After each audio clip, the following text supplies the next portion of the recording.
Today's quickie tutorial from Turquoise String Beads is going to be on one of our most popular necklaces. It's a pearl necklace with a cluster of Swarovski crystals in the front of it. It's really, really basic, even though it doesn't look basic.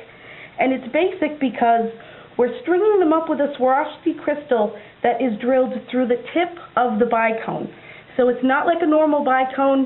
It doesn't sit normal when you cluster it together.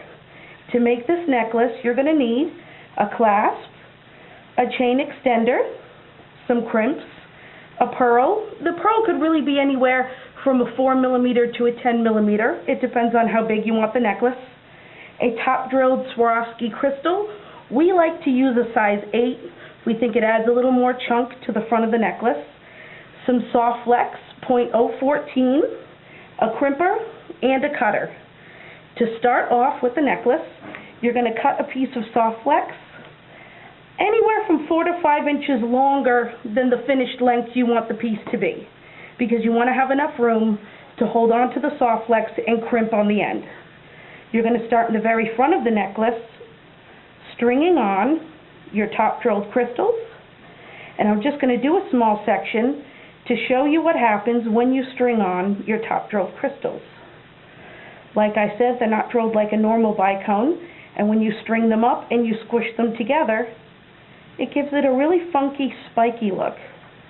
This is great for a beginner. If you've never done anything before, you won't have any trouble doing this necklace.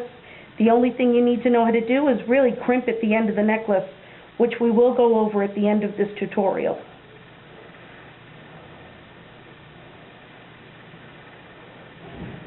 Once you have the desired length on the front of the necklace, we'll say that this is how much I want on the front of my necklace. You're going to finish it up by adding a pearl on either side.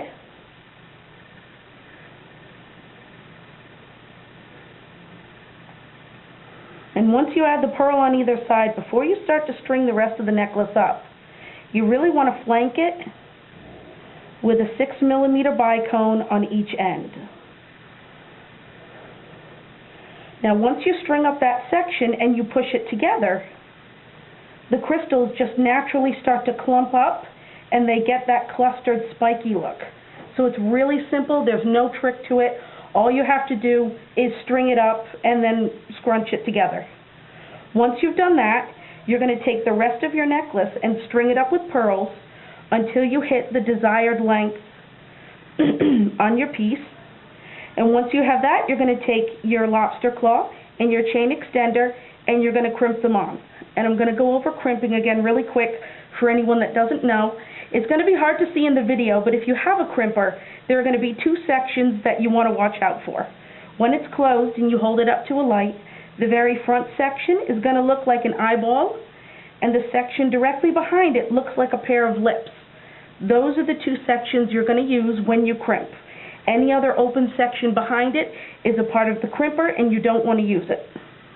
When you're crimping, you're going to string on your tube crimp, your 2mm tube crimp to the end of your piece of soft flex, string on your clasp, and go back through the crimp. Once you do that, slide the crimp up against the clasp, and you're going to go into the second section, the one that looks like a pair of lips, and you're going to squish it. This is going to flatten the bead and put a dent straight down the center of it. Then you're going to turn that flattened section on its side and you're going to put it in the front portion of your crimper, and that's going to take that dent and it's going to fold it over. So it's essentially squishing it and folding it over twice, and it's far more secure than using a pair of chain nose pliers. I know people still do it, but it really is more effective using the crimper. It's far more secure. And that's it. All you have to do is string up a section of crystals in the front, some accent crystals going up the body, and then you're going to crimp on your end findings. This is available in the store to purchase. We make it for weddings and proms all the time, and it can be made in a kit. If anyone needs it, we can do it upon request. So that's it for now, and thank you.